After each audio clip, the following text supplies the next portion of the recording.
This free step-by-step video comes to you directly from Haynes.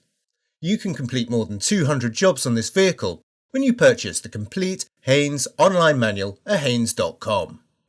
Open the driver's door and pull the bonnet release handle. Lift the safety catch and open the bonnet. Unclip the prop and support the bonnet.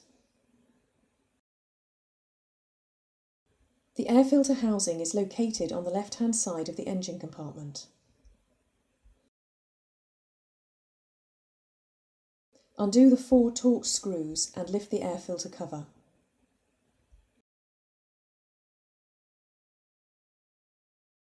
Lift out the filter element. Remove any dirt and debris from the filter housing.